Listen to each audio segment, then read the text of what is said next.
I always thought I had a storybook life. I married Emma, the woman I had loved since college. Our relationship felt solid, like the kind people would envy. We laughed at each other's jokes, shared inside secrets, and knew each other in ways that felt deeper than words.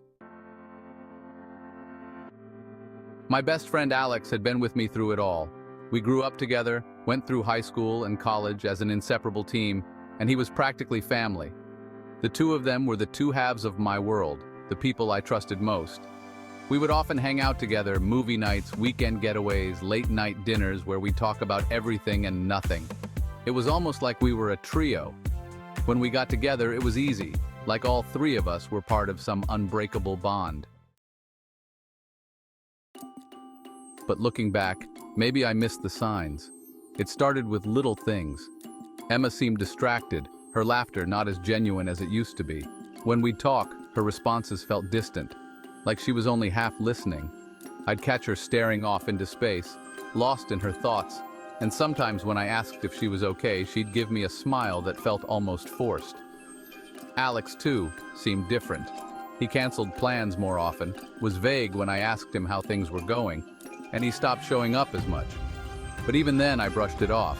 I knew life could be complicated and assumed they were both just dealing with their own challenges. We were all adults, after all. People go through things. Life doesn't always stay simple. One evening, Emma said she had to stay late at work for a big project. I offered to bring her dinner, thinking I could surprise her, but she quickly declined, saying she wouldn't have time for a break. Her tone sounded off, but I didn't push it. That same night, I called Alex to see if he wanted to grab a beer. He answered on the first ring, but told me he was busy and couldn't make it. I laughed, saying it sounded like we'd all become workaholics. That was the night when everything began to unravel. A few days later, while scrolling through social media, I came across a photo that a mutual friend had posted. It was taken at a bar nearby, and right there in the background were Emma and Alex laughing together. My heart skipped a beat and my mind raced. Had she lied about work? Had Alex lied about being busy? I told myself there had to be an explanation. They'd known each other for years, after all, and maybe they just met up by coincidence. But something didn't sit right. As days went on, those little suspicions gnawed at me. I couldn't shake the feeling that something was wrong, and yet, I didn't want to jump to conclusions. Emma was my wife, and Alex was my best friend. Surely I could trust them.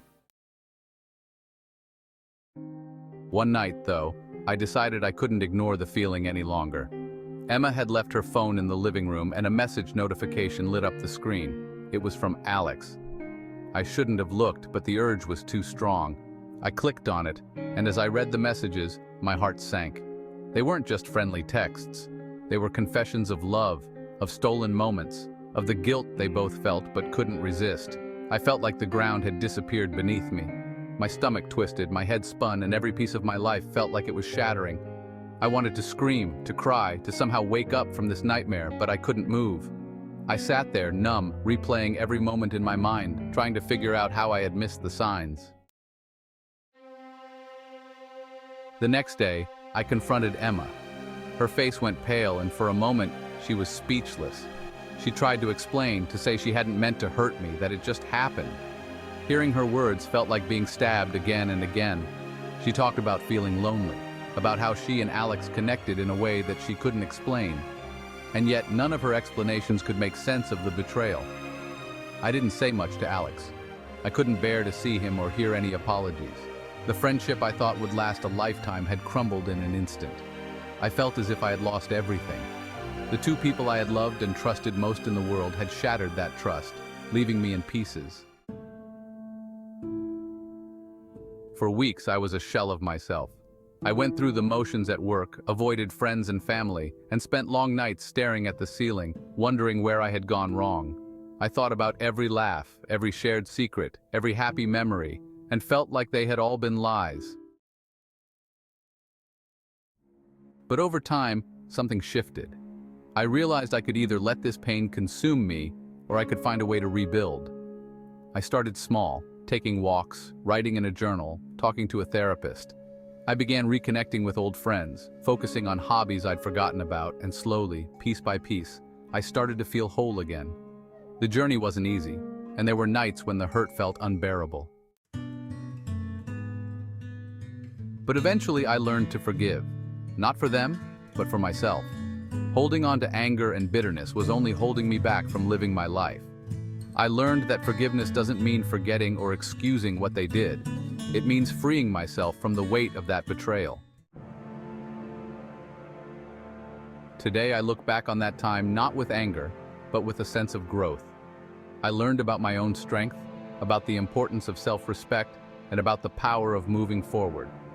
I built a new life, one that is grounded in trust, in honesty, and in a stronger sense of who I am. And as I share this story now, I want others to know that even in the darkest moments, there is a way out. Heartbreak is painful, but it can also lead to a journey of self-discovery and resilience. Trust, once broken, is hard to rebuild, but you can find peace within yourself, and that is a power no one can take away. If you like the story, don't forget to like and subscribe for more.